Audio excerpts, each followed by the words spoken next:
Daniel capítulo 7 ha sido considerado el corazón del libro de Daniel. La razón es simple. Aquí está la esencia de todo el libro. Porque si el tema principal es el gran conflicto, aquí vas a encontrar el conflicto entre el poder de Dios y el poder del enemigo. Bienvenido a Biblia Fácil. Gracias por estar allí reunido junto a la familia y con tu Biblia en mano. Solo quiero decirte algo con toda sinceridad y con todo mi corazón. El tema que tú vas a escuchar hoy probablemente puede herir un poco tu sensibilidad. Sin embargo, quiero decirte que no tiene nada que ver contigo. Vamos a ver qué dice la Biblia y qué dice la historia.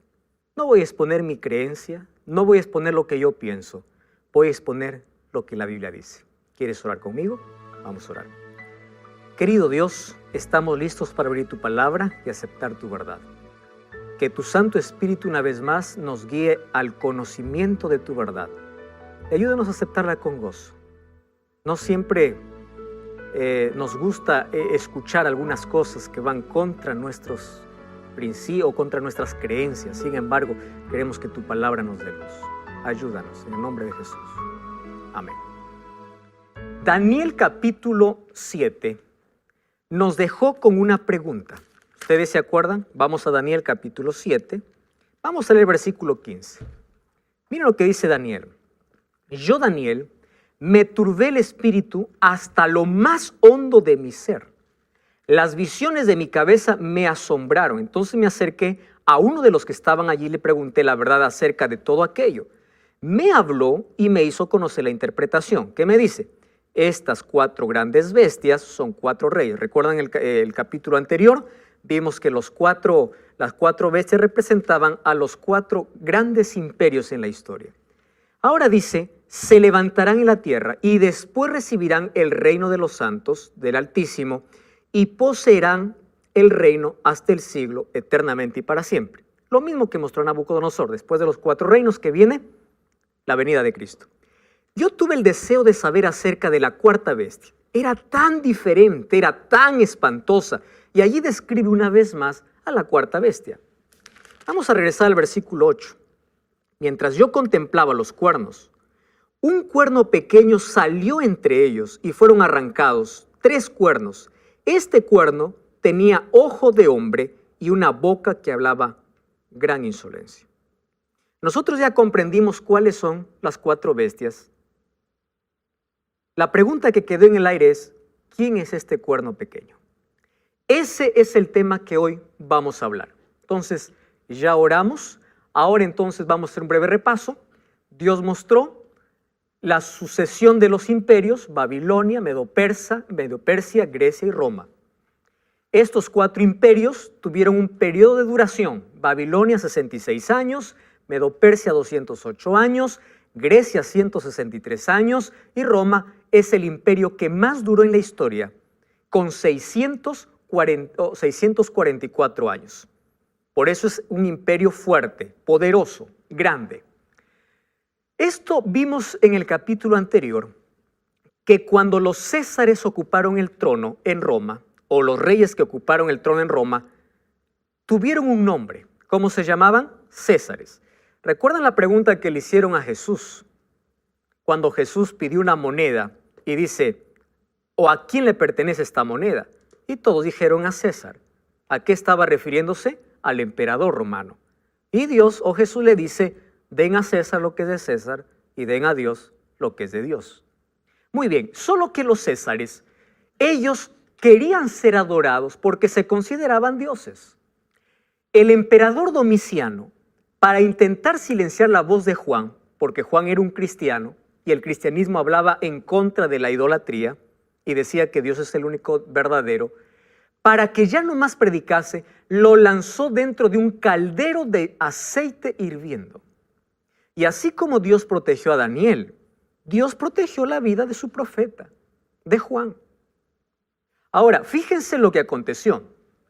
Nadie tenía que poner en duda su autoridad, está hablando de la autoridad del emperador. Reyes dejaban sus coronas a sus pies, poderosos ejércitos marcharon a sus órdenes, millones se inclinaban en obediencia a sus órdenes. El nombre de Nerón hizo temblar al mundo. Caer en su descontento era perder propiedad, libertad, vida. Su rostro se llegó a tener miedo como una peste. Ahora entienden por qué es una bestia terrible. ¿Qué cosa más? Daniel 7:7 dice que la cuarta bestia era diferente a todos los animales, tenía 10 cuernos. Nosotros sabemos que esos 10 cuernos son 10 tribus que minaron y dividieron el Imperio Romano hasta que finalmente ocasionaron su caída en el año 476. Ahora, Daniel 7:8 dice que estaba mirando los cuernos, tenía 10 cuernos, y de pronto salió un cuerno diferente que tenía ojos y boca. La palabra ojos en la Biblia significa inteligencia, significa sagacidad o significa ser astuto. Cuando en Apocalipsis dice que se representa el Espíritu como alguien que está lleno de ojos, está hablando de la sabiduría plena de Dios. Pero este cuerno pequeño tiene ojos, es sagaz, es astuto. Lo curioso es que también habla. Entonces ahí viene la pregunta, ¿quién es este cuerno pequeño? Entonces vamos a descubrir a través de la Biblia lo siguiente. Primero vamos a describir al cuerno pequeño según los textos bíblicos. Número 1, el cuerno pequeño subió de entre los 10 cuernos. ¿Están de acuerdo conmigo? Estaban los 10 y de ahí subió uno. ¿De qué animal? Del cuarto. Correcto. Solo que cuando subió, arrancó ¿cuántos cuernos? 3.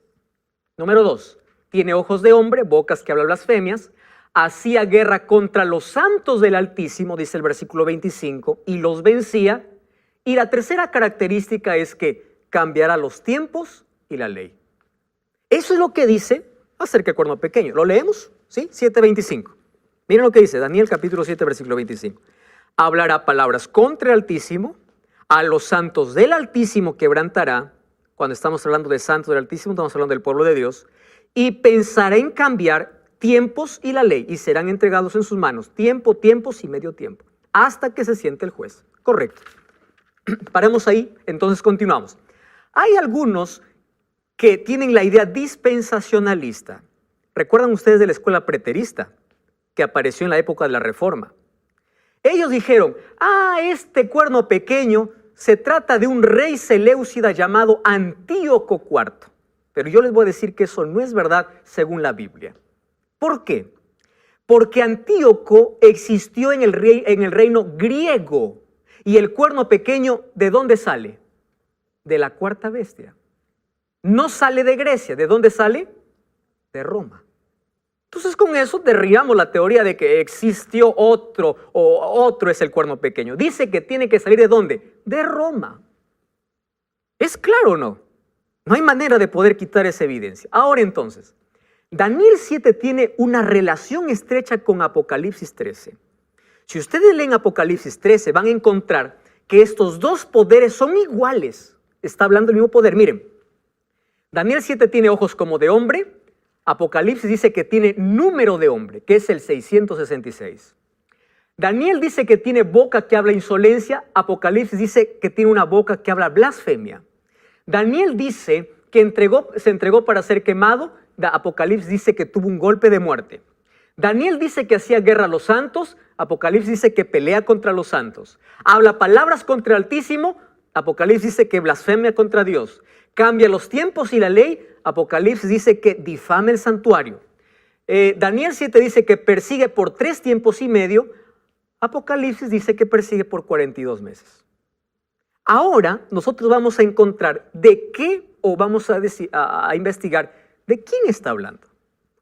Porque si es mencionado en Apocalipsis, quiere decir que es un poder que no es un poder que actuó en el pasado, sino un poder que actúa y actuará ¿en qué momento? En el tiempo del fin. ¿Correcto? Muy bien, entonces vamos aquí. Primera característica. Para poder descubrir, yo no puedo decir así nada más, es tal, ¿verdad? El cuerno pequeño. Hay que ver las características, y las características nos dicen quién es. Daniel 7:8 dice que cuando nació este cuerno, 3 fueron arrancados. ¿Recuerdan este texto? Muy bien. Vamos a ver quién fue arrancado cuando nació. Miren, ¿Recuerdan las 10 tribus bárbaras cuando dominaron Roma? Hasta aquí nos hemos quedado. Ahora les explico algo. Odoacro era rey de los érulos. Odoacro fue quien venció a Rómulo Augusto, el último emperador de Roma. Cuando conquistó y le quitó el sillón, no duró mucho tiempo porque la disputa por el reino ahora estaba entre las 10 tribus bárbaras. Teodorico, que era el rey de los ostrogodos, logra vencer a Odoacro, pero también dura un periodo pequeño, hasta que aparece el rey de los francos llamado Clodoveo. Apréndanse ese nombre. Clodoveo se convirtió al catolicismo gracias a su mujer llamada Cleotilde. Y es Clodoveo quien inicia una guerra. ¿Contra quiénes? Contra aquellos que se oponían a aquel que ocupó el trono de César. ¿Quién ocupó cuando desapareció el emperador? ¿Quién entró allí en Roma a gobernar o a ser cabeza de todas las iglesias? El Papa. Entonces, aquí comienzan las llamadas cruzadas. ¿Correcto? Todo aquel que se opone, ahí empiezan las guerras, los conflictos. ¿Qué cosa sucede? Clodoveo incluso es considerado dentro de la Iglesia Católica como el nuevo Constantino. Así se le conoce. Constantino fue un emperador romano que se hizo cristiano. Eso vamos a ver un poco después. Ahora, fíjense qué cosa es lo que sucede. Aquí dije no voy a exponer mis ideas, voy a leer lo que dicen libros de historia y lo que dice la Biblia.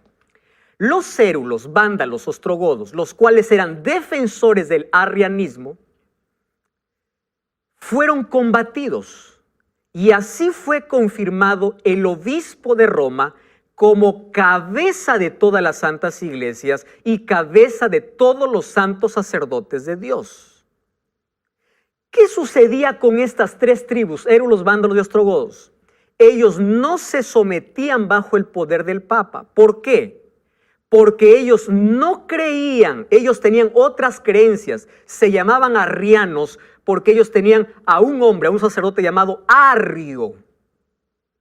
Estas eran tribus religiosas que no querían someterse. Hasta que con la ayuda de Clodoveo, después vamos a ver que Justiniano también entra en la escena, empiezan a perseguir a esos que se oponían. Y no es casualidad que sean 3. Justiniano, el gobernador del Imperio Romano del Oriente, proclamó al Papa gobernador de todos los santos sacerdotes de Dios, cabezas de las iglesias, en el año 533 después de Cristo. Con plena autoridad, ojo con esta palabra, de perseguir a los herejes. Las fuerzas católicas aplastaron a los vándalos del norte de África en la batalla de Tricamaro en 534, persiguieron a los ostrogodos y los echaron de Roma. ¿En qué año? En el año 538. Finalmente, la iglesia romana tomó el lugar del imperio y el Papa fue el sucesor de César. ¿Hay alguna novedad hasta aquí? No, eso lo hemos visto por historia.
la historia confirma algo que ya decía la Biblia. Segunda característica, tiene una boca que habla grandes cosas. Otros textos dicen grandes blasfemias. Yo tengo aquí una Biblia rojita que ustedes conocen, se llama Biblia latinoamericana. Yo voy a usar algunos textos de esta Biblia para que pueda hacer nuestra comprensión mucho mejor. ¿Correcto? Entonces, miren lo que dice ahora. Hablaba grandes blasfemias o hablaba grandes cosas, dice Daniel y Apocalipsis. Entonces, la primera característica de este cuerno pequeño es que cuando nace, tiene que derribar a 3 reyes. Entonces, ya vimos que se cumplió. La segunda característica es que habla grandes cosas. Muy bien, ¿qué cosa dice que habla? Blasfemias. Correcto. La pregunta es, ¿qué es una blasfemia? No vamos a inventar, vamos a decir que la Biblia, a ver lo que la Biblia nos dice. Mira lo que dice Marcos 2, 5 al 7. Al ver Jesús, dijo al paralítico, tus pecados te son perdonados, mas algunos pensaban en sus corazones, algunos escribas pensaban en sus corazones diciendo, ¿por qué habla este así? Blasfemia. ¿Quién puede perdonar pecados si no solo Dios? Ahora, eso está en la Biblia. Ahora solo les pregunto a ustedes, ¿a qué llama blasfemia la Biblia? A alguien que se atreve a perdonar pecados que no sea Dios. ¿Están de acuerdo? No lo digo yo, dice la Biblia. Ahora, fíjense lo que les voy a decir. Lo que voy a leer no sale de mi cabeza, sino esto se dijo en el canon católico, está escrito en el canon católico del Concilio de Trento.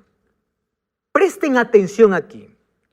En la confesión al sacerdote, miren lo que dice, tiene el poder. ¿Qué cosa tiene el sacerdote? Poder de perdonar todos los crímenes cometidos después del bautismo. Cuando un delincuente confiesa sus pecados al sacerdote, todos los delitos no solo son perdonados, sino son destruidos. Y el criminal se convierte en una nueva persona, en un santo. Pregunto, ¿quién es el que santifica al pecador? ¿Dios? No. ¿Quién lo hace? Un sacerdote. ¿Qué cosa dice la Biblia? Correcto. ¿Cómo se llama eso? Blasfemia. Esto no es lo que yo pienso. Eso está en el canon católico. Número 2. Yo traje aquí un librito que se llama Catecismo. ¿Tienes este libro en casa? Búscalo. Vamos a leer juntos. ¿Qué te parece? Yo voy a leer lo que dice el Catecismo en la página 401. Voy aquí.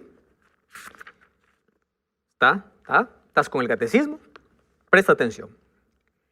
La declaración de pecados al sacerdote constituye una parte esencial del sacramento de penitencia.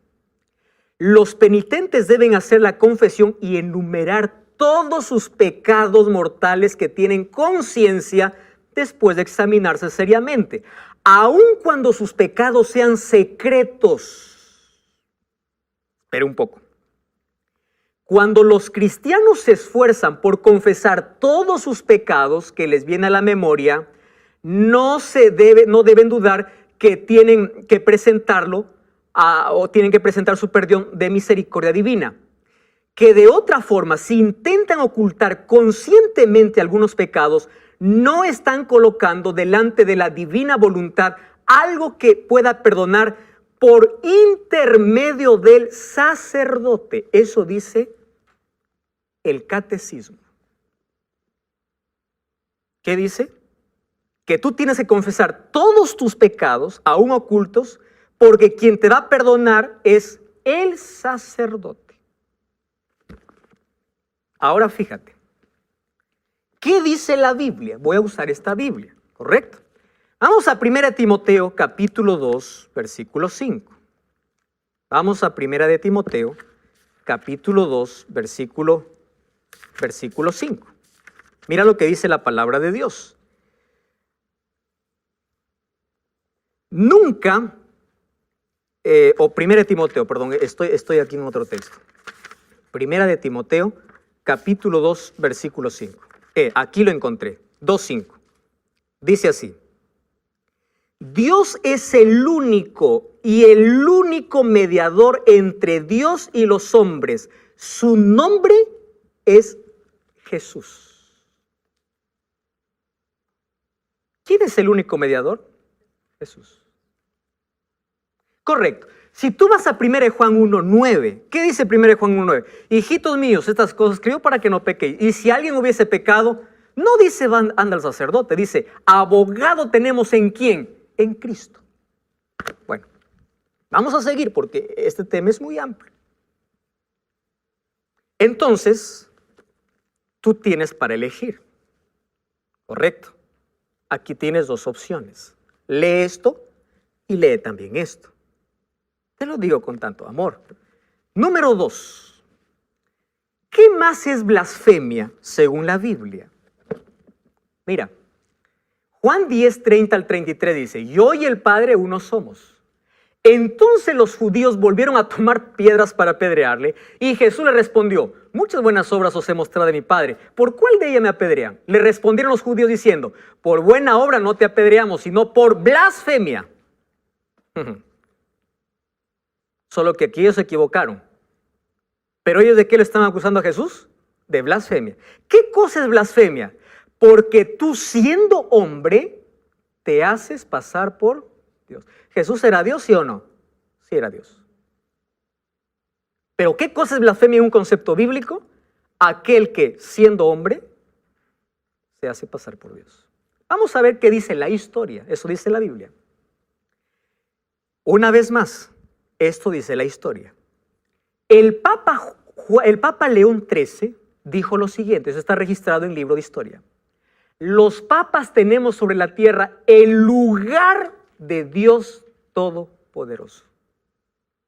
Miren lo que dice el Diccionario Eclesiástico Católico. Este es un artículo que tomamos de allí. En el artículo del Papa dice así: el Papa es de tan grande dignidad y exaltación que no es un mero hombre. ¿Correcto? ¿Están entendiendo esto? Sino es como Dios. ¿Y qué dice? Y sustituto de Dios. No me estoy inventando esto. Siguiente. El Papa es de tan grande autoridad y poder que puede, ojo, modificar. ¿Qué cosa intentaría hacer? Modificar, ¿verdad? Modificar, explicar e interpretar las leyes divinas, cualquiera que sea, es Dios. El vicario de Cristo no puede hacer nada contrario a la fe. Esta explicación está clarísima. Bonifacio VIII dijo así. Bonifacio fue un papa. Dijo así: declaramos, definimos y proclamamos que cada ser humano debe someterse al pontífice romano para que sea salvo. ¿Quién está diciendo esto? La historia. Yo solo le estoy mostrando lo que dice la Biblia y lo que dice la historia. Siguiente. Hay un escritor brasilero, es escritor político, interesante, llamado Rui Barbosa, muy famoso aquí. Él se contactó con una obra de un alemán. Ese alemán era un sacerdote católico, el cual firmaba con el nombre de Janus. Le vas a recordar que Rui Barbosa le llamó la atención la obra de Janus y le pidió autorización a Janus para poder traducir su obra al portugués. Y la obra que Janus escribió se llamó El Papa y el Concilio. Rui Barbosa escribió 2 volúmenes. Ahora, permítanme leer para ustedes algo que a mí me llamó profundamente la atención. Esto es el texto que él habla de la investigación o del libro que ya estaba traducido de un católico. Miren lo que dice aquí. Investido de supremacía tan vasta cuanto el universo moral, científico, social y político, quedó siendo el pontífice romano una segunda encarnación de Cristo. Cuando se dice que es infalible la divinización del Papa, no hay metáfora, dice. Aquí no es que dice una cosa y se debe interpretar otra cosa. No, dice, es un enunciado literal. El Papa es Jesucristo en la tierra. Y dice así, y relativamente al Cristo en cuanto a autoridad para con Dios y su Padre.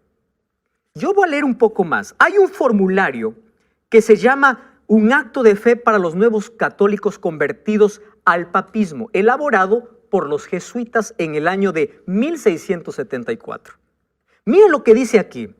Confesamos y creemos que el pontífice romano es el vicario de Jesucristo y que puede a su bondad absolver a los hombres del pecado, preservándolos del infierno, y puede enviarlos a la vida.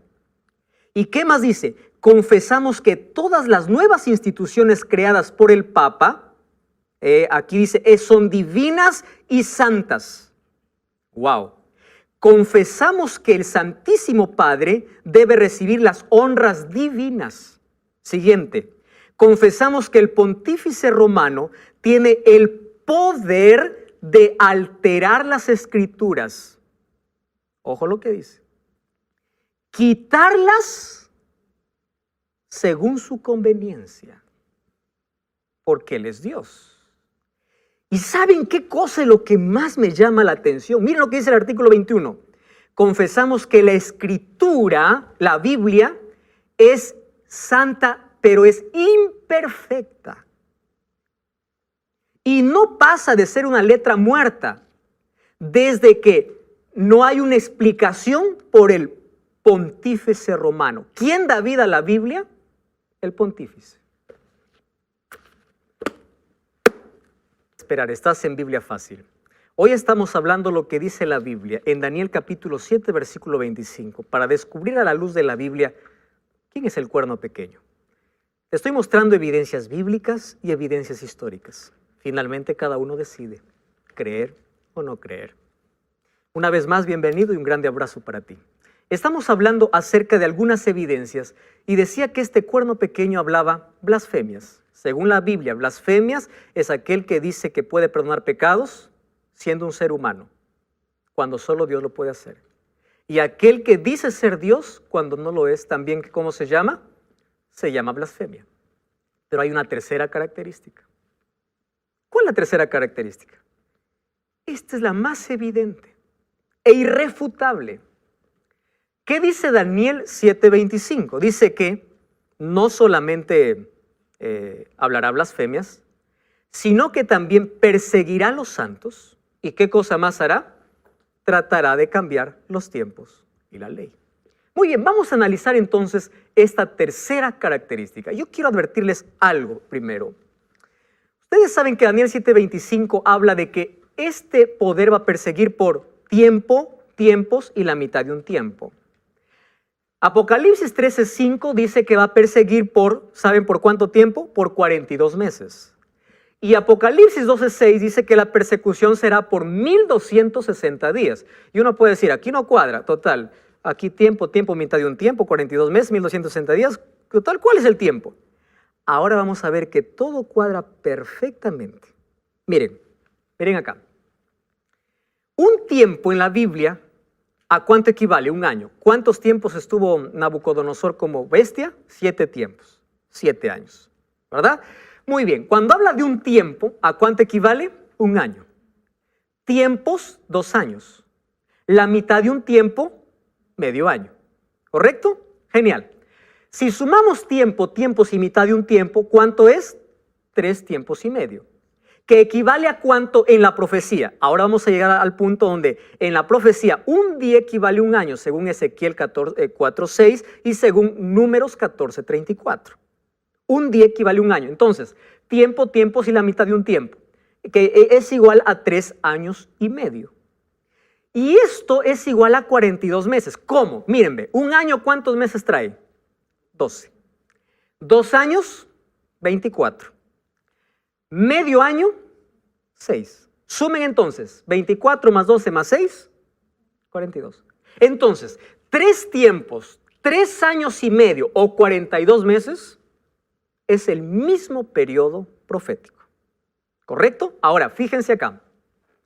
Si un día equivale a un año, entonces, ¿cuántos días trae el calendario judío? Porque estamos hablando no de nuestro calendario, sino del calendario judío. 30 días.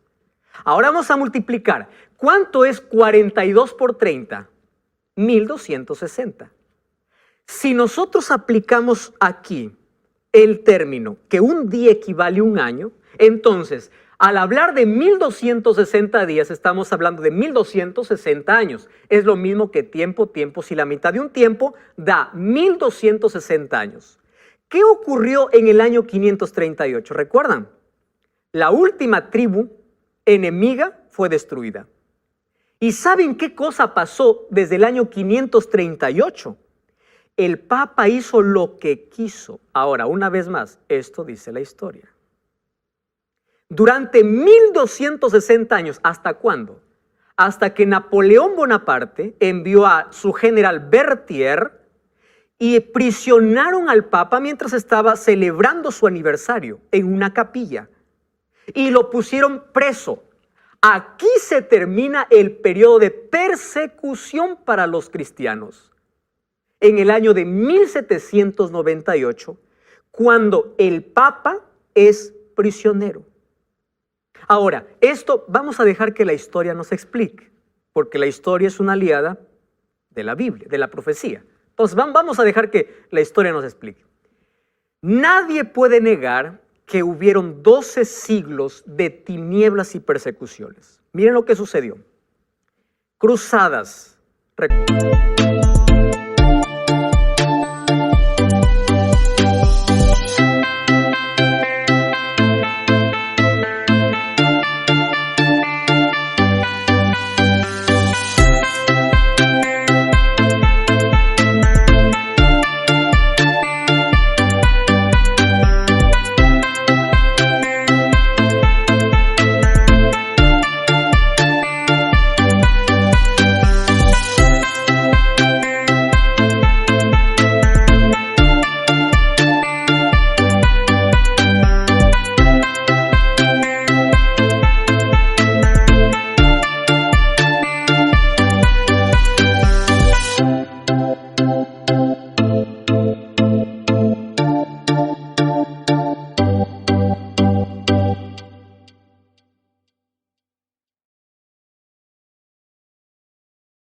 ¿Recuerdan ustedes de el Santo Oficio de la Santa Inquisición? Todos hemos estudiado eso por historia.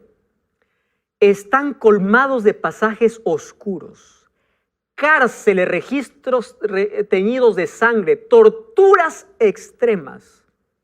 ¿Quién hizo todo esto? Fue el Papa. Él fue quien persiguió. Ahora fíjense acá, este texto. La historia de la Iglesia Católica es la de persecución.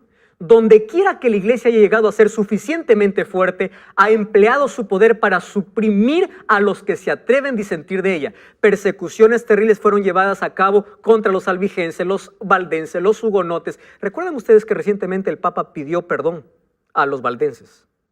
Esperen un momento acá. Y dice así: uno de los hechos de más infamia fue la matanza de San Bartolomé. 30,000 protestantes franceses murieron. En España, solo el Oriente calcula que como víctimas de la Inquisición fueron 31,912 quemados vivos. Y 291,450, así llamados penitentes, fueron obligados a someterse.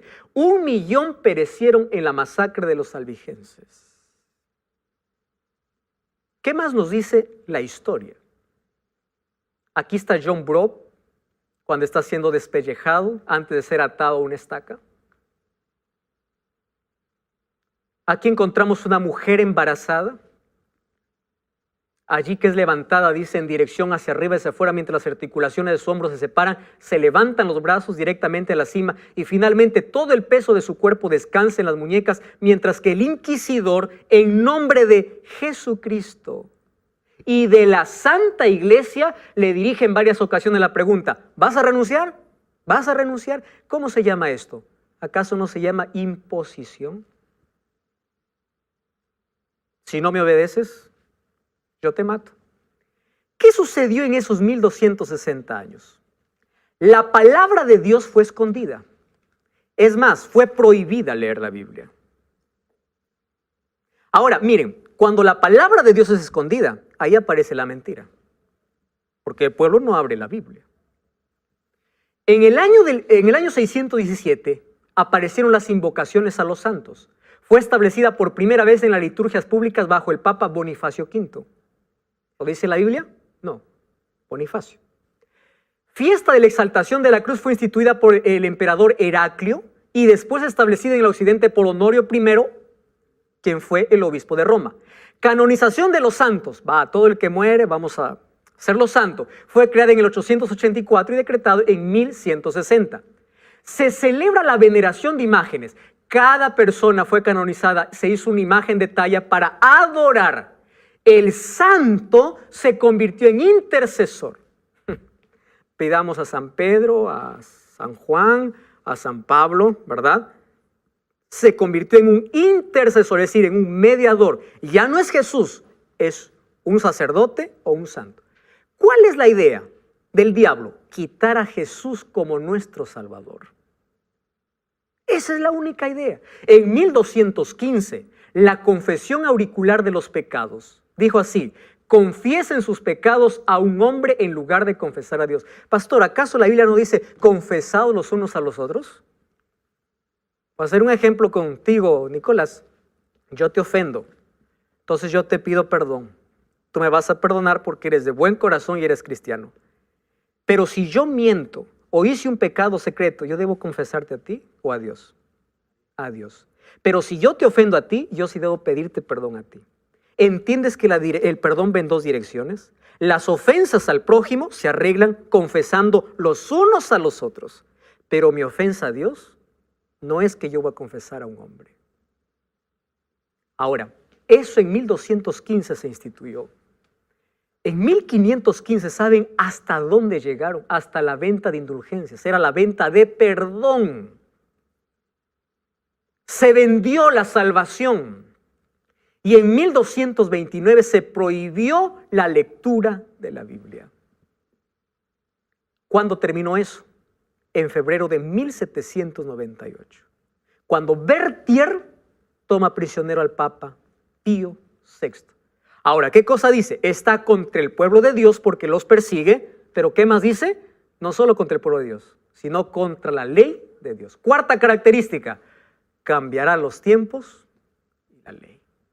Aquí está la razón de por qué tanto odio la ley de Dios. No es un asunto de gracia y fe, porque la salvación siempre será por fe y gracia. El asunto es que alguien intentó cambiar la ley de Dios. Fíjense aquí. Miren, yo voy a abrir una vez más el catecismo. ¿Está bien? Catecismo, página 539. ¿Pueden ver todos ustedes aquí? ¿Lo ven, verdad? Dice así, Éxodo 20, 2 al 17. Aquí están los 10 mandamientos. Aquí dice cómo se repite en Deuteronomio capítulo 5, versículo 6. Si ustedes son minuciosos, el segundo mandamiento sigue diciendo lo mismo, solo que ellos pusieron solo puntos suspensivos. ¿Correcto? Ahora, mire lo que dice la última parte, fórmula del catecismo. El primer mandamiento, eliminado.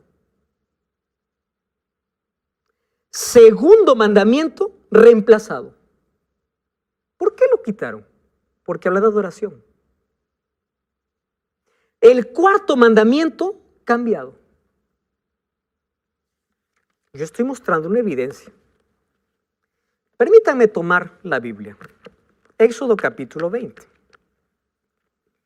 Mira lo que dice. Aquel que dice no, la ley ya fue clavada. Vamos a ver si fue clavada. Éxodo capítulo 20. Dice así.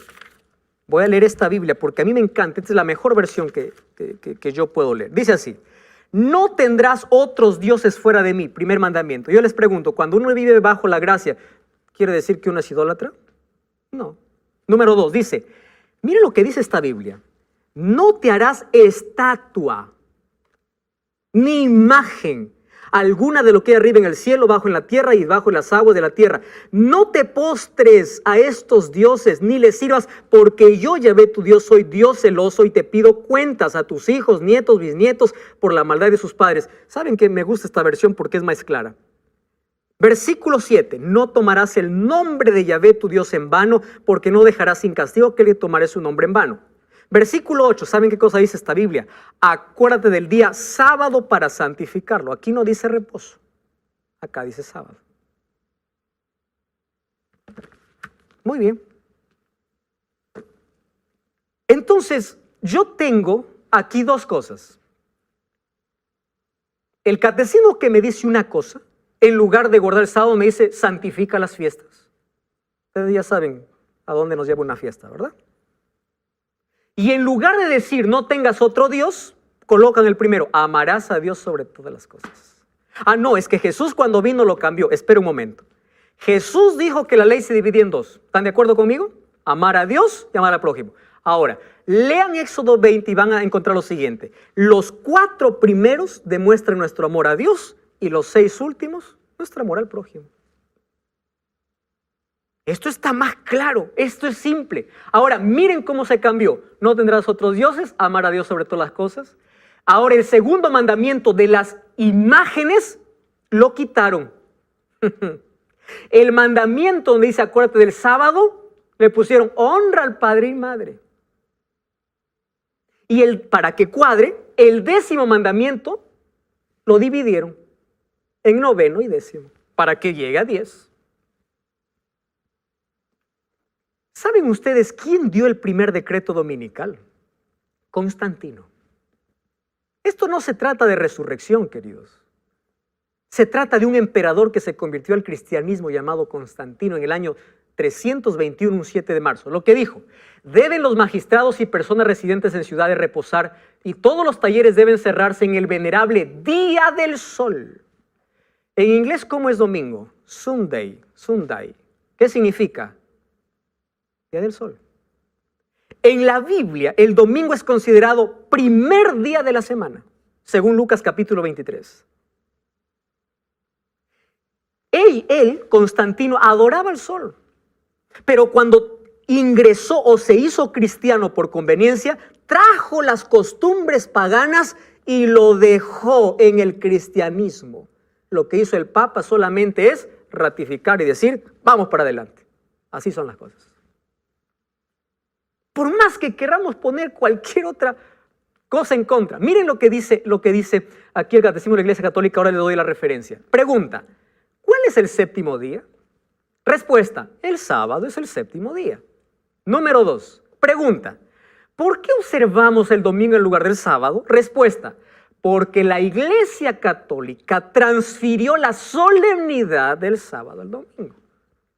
¿Quién lo hizo? ¿Dios? ¿Qué cosa dice la profecía? Cambiará los tiempos y la ley. Aquí está la referencia. Miren lo que dijo este cardenal James Gibson. Dijo así, usted puede leer la Biblia de Génesis, Apocalipsis y no encontrará ni una línea autorizando la santificación del domingo. 108 versículos de la Biblia hablan del sábado. 8 hablan del domingo como primer día de semana. La Escritura refuerza la observancia del sábado. La Iglesia Católica, por más de 1000 años antes de la existencia de un protestante, por virtud de su divina misión, cambió el día de reposo del sábado al domingo. Ellos reconocen. Y ustedes quieren saber cuál es la mayor evidencia. Yo les voy a enseñar un libro, lo tengo acá. Este libro es una investigación histórica sobre el cambio del día de reposo. ¿Saben quién escribió este libro? Samuel Bacchiocchi. Pero ¿saben qué cosa me sorprende de este libro? Este libro, él lo escribió como base teniendo una tesis doctoral. ¿Sabes dónde hizo esta tesis? En la Pontificia Universidad Gregoriana en Roma. Él se atrevió a hacer en una universidad católica gregoriana una tesis diciendo cuál es el verdadero día de reposo. La tesis fue aprobada y tiene el imprimatur del Vaticano. Quiere decir, fue aprobada su tesis. ¿Y saben qué cosa dice la tesis? Dice que quien cambió el sábado a domingo fue la Iglesia Católica. Y el Vaticano, al poner su imprimatur, ¿qué cosa estaba diciendo? Reconocemos, es verdad, somos nosotros. Entonces yo quiero dejar solo una pregunta hoy. ¿Quién es el único que merece nuestra adoración? Jesús dijo, si me amas, guarda mis mandamientos. Querido, la ley no salva a nadie. Tú y yo somos salvos por gracia de Jesús. La ley, la observancia de la ley o los mandamientos no salvan. No son la causa, son el efecto. Por eso dijo, si me amas, somos salvos por la gracia. Apocalipsis 14:12 dice, aquí está la paciencia de los santos, los que guardan los mandamientos de Dios y tienen el testimonio de Jesús. Mateo 5:17 dice, no penséis que he venido a anular la ley o los profetas. Hasta que pase el cielo y la tierra, no pasará ni una